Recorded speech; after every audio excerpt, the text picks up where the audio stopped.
Buenas tardes a todos y a todas. Es un gusto estar con ustedes en por tercera jornada del área gerontológica organizada por la Red Interuniversitaria de Envejecimiento Saludable de Latinoamérica y el Caribe, RIESLAC, a quien agradezco la invitación a participar.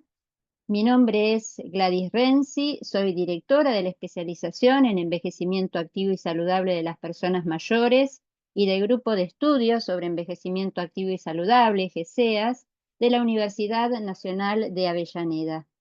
En esta oportunidad voy a compartir una experiencia de vinculación con el medio que se tituló Hacia un envejecer saludable, la promoción de ejercicio físico y hábitos saludables de las personas mayores como estrategia para la recuperación post-COVID-19.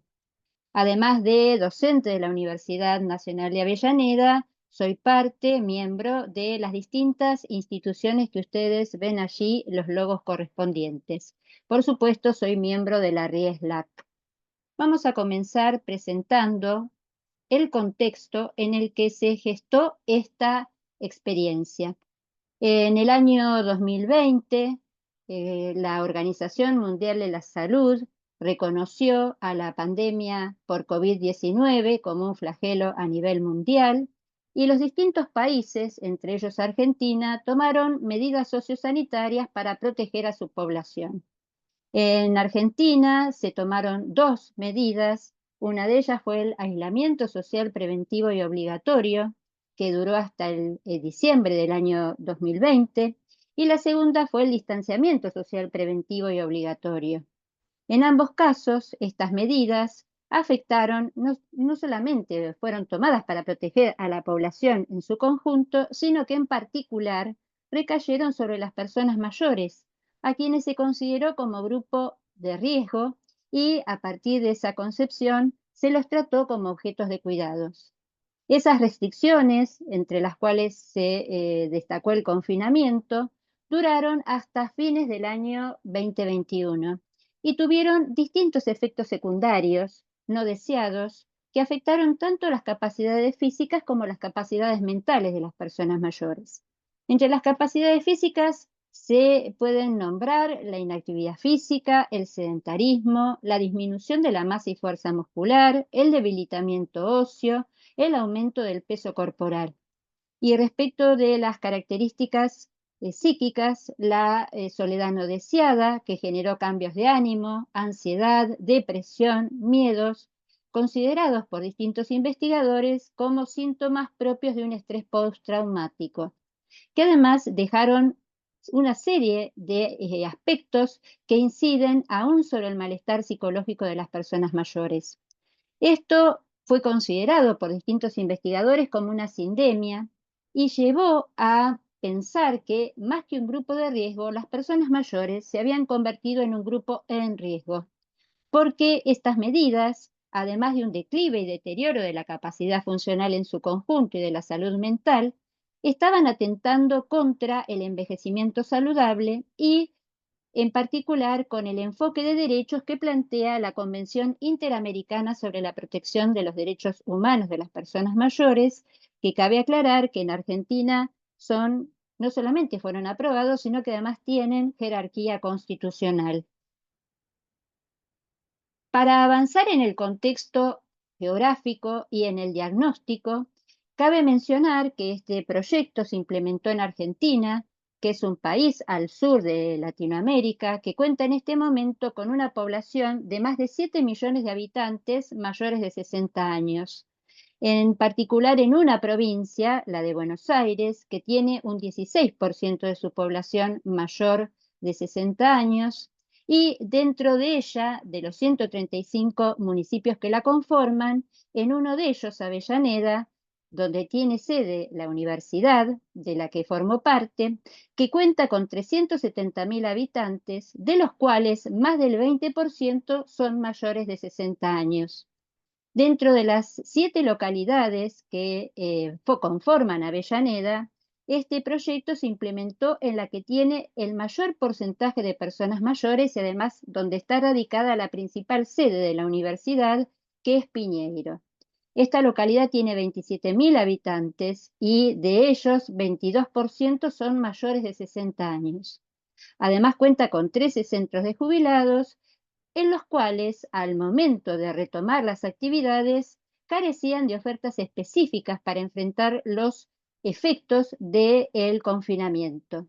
Y por otro lado, los profesionales que habitan en esa zona carecían de una formación específica para llevar adelante intervenciones adecuadas.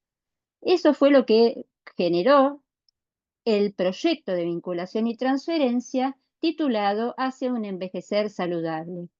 cuyo objetivo general fue promover un envejecimiento saludable de las personas mayores que asisten a 3 centros de jubilados de Piñeiro a través de la práctica del ejercicio físico multicomponente, hábitos saludables y el reencuentro con pares para mejorar su capacidad funcional y enfrentar las secuelas post-COVID-19.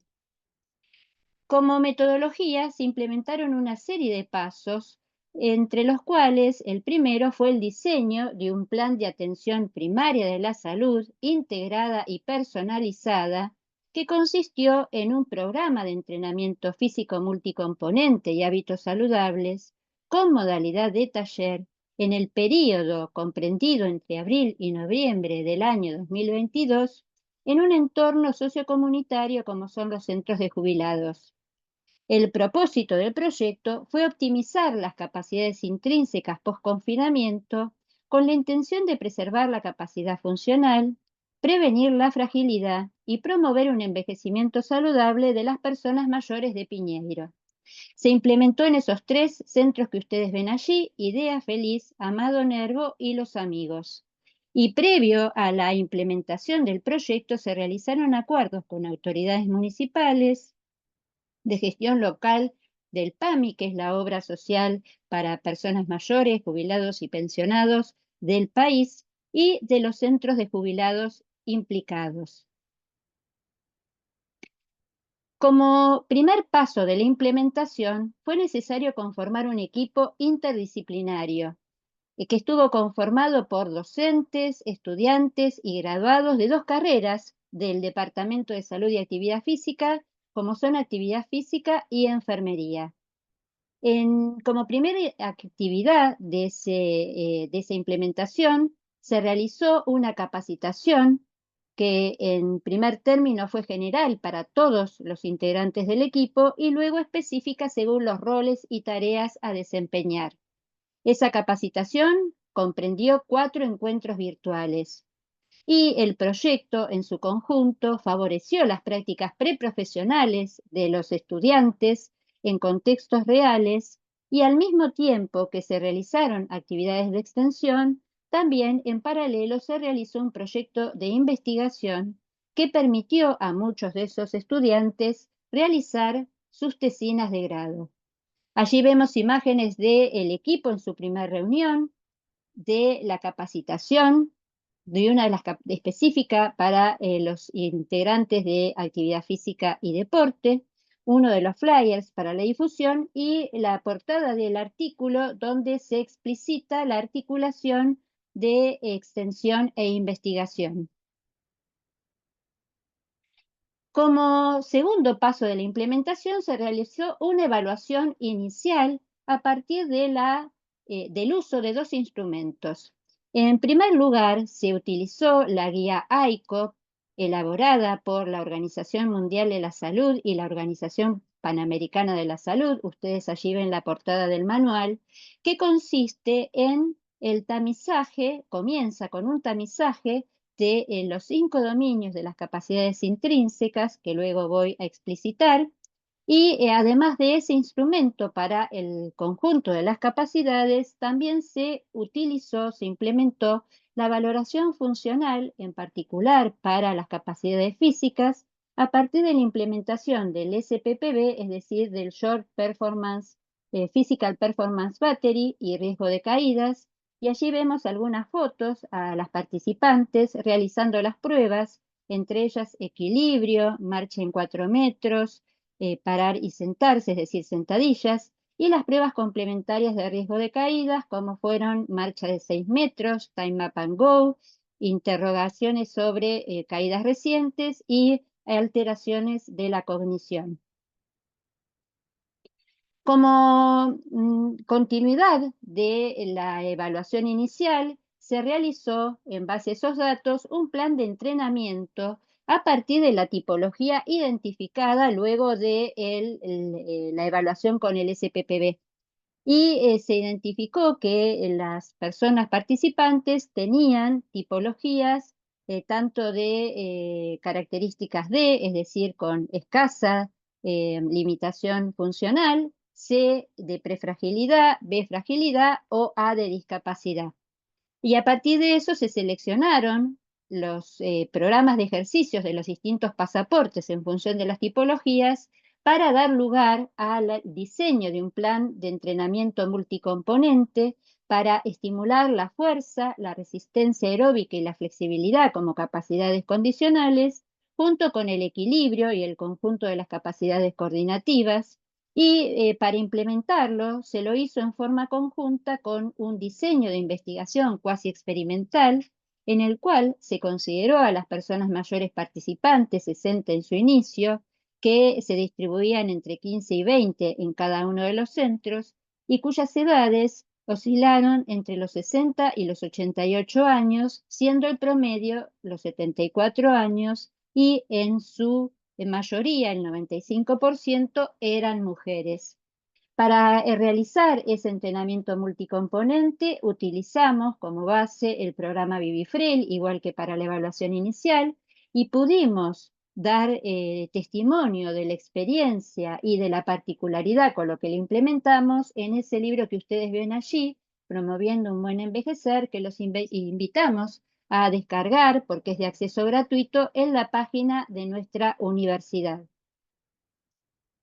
La característica del plan de entrenamiento fue que se implementó en 2 periodos de 3 meses cada uno, con 2 sesiones semanales de 60 minutos. Cada sesión incluía una entrada en calor, una parte central y un cierre. Durante esas sesiones se ejercitó la fuerza con ejercicios sencillos que fundamentalmente apuntaban a las actividades básicas de la vida diaria y a estimular los grandes grupos musculares, los más utilizados. También se llevaron a cabo coreografías para reemplazar las caminatas con las cuales Vivi Freil plantea ejercitar la resistencia, y esas coreografías se realizaron con música y tenían una extensión entre 3 y 5 minutos, varias coreografías a lo largo del encuentro. Se ejercitó el equilibrio en todas las sesiones, al igual que la flexibilidad y la respiración, sobre todo en el cierre de los encuentros, y al mismo tiempo se realizaron actividades de juegos de cooperación, de iniciación a los deportes como hockey, bádminton, inclusive en algún momento se hizo hasta kickboxing, en general en forma de organización de circuitos de tareas rotativas. Allí vemos a las personas mayores ejercitándose. Y aquí también vemos varias imágenes como las personas mayores de Nervo y de Idea Feliz realizan ejercicios de fuerza, de flexibilidad, de coordinación y de juegos, entre otros. Además, el plan de entrenamiento físico multicomponente fue acompañado de talleres de hábitos saludables, de los cuales se realizaron 3 en la segunda etapa a cargo de los estudiantes de enfermería. La intención de estos talleres fue promover y difundir hábitos saludables, fundamentalmente para incidir en las enfermedades crónicas no transmisibles y el control de los parámetros vitales. Lo que se buscaba era generar cambios de hábitos y que las personas mayores asumiesen el protagonismo en su autocuidado.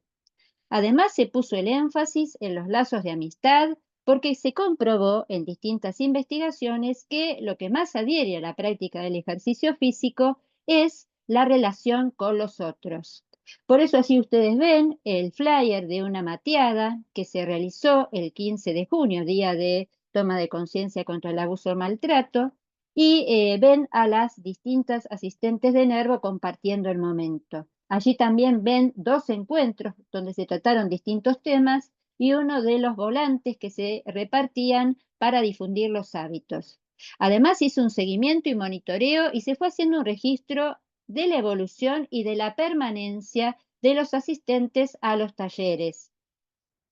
Los resultados de la implementación en un primer momento del tamizaje de la capacidad, de las capacidades intrínsecas, lo que se pudo observar en la evaluación inicial, donde, como ya les comenté, participaron 60 personas, fue que respecto de las capacidades sensoriales, en particular las auditivas, la mayoría de las personas tenían una disminución, sí, la mayoría no, un 9% de las personas habían presentado una disminución auditiva, mientras que la mayoría usaban lentes respecto de las capacidades visuales.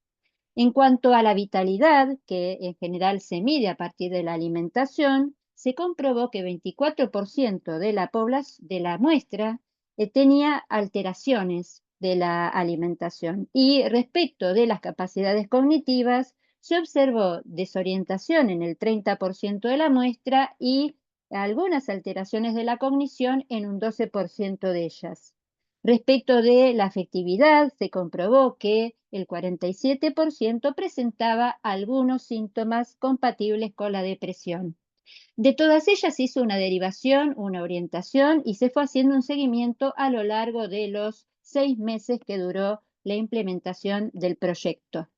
En cuanto a la movilidad, es decir, a las capacidades físicas, y a partir de la implementación de la valoración funcional que antes les comenté, se hizo una evaluación inicial en la cual se observó a través del SPPB que el 60% de la población presentaba una tipología D, el 33% eran prefrágiles y el 7% frágiles, y que en ese inicio un 35% presentaba riesgos de caídas. Luego, en la evaluación final, lo que se observó es que el 76%, es decir, se incrementó un 16% las personas mayores que eran robustas, se disminuyó la cantidad de personas mayores que eran prefrágiles y también se disminuyó las personas que presentaban riesgos de caídas. Como recomendaciones para futura implementación de este proyecto, lo que se plantea es incrementar la frecuencia de los talleres de hábitos saludables, al mismo tiempo que realizar un seguimiento y control mensual. Sumar a los talleres otros que puedan ser de estimulación cognitiva con frecuencia semanal, porque una de las grandes quejas de las personas mayores es las alteraciones en la cognición. También ofrecer prácticas preprofesionales para los estudiantes avanzados que les permitan adquirir herramientas y que al mismo tiempo favorezcan un intercambio intergeneracional que favorezca o permita contrarrestar el viejismo.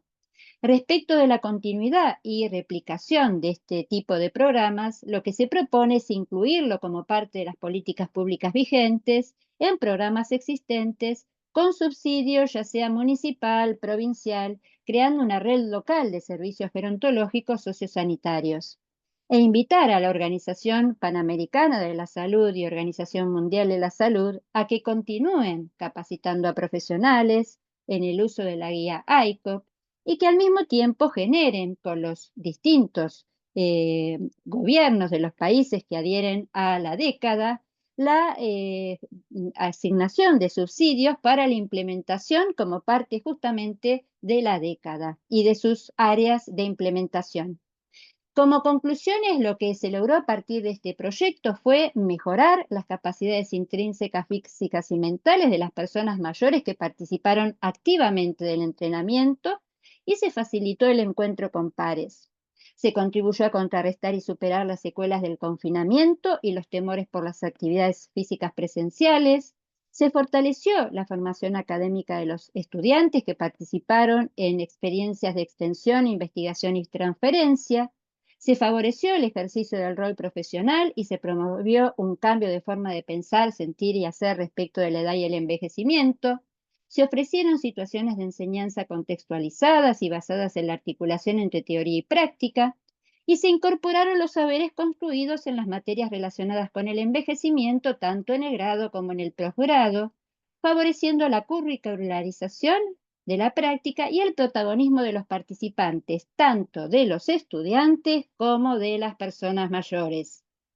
Por último, aquí vemos a los protagonistas de los 3 centros, Nervo y Día Feliz, y los amigos, y agradecerles a todos por la escucha atenta y agradecer fundamentalmente a la RISLAC por la posibilidad de haber compartido esta experiencia. Desde la Universidad Nacional de Avellaneda está a su disposición nuestro proyecto y nuestras redes de contacto para que puedan comunicarse con nosotros cuando ustedes lo consideren necesario. Muchísimas gracias.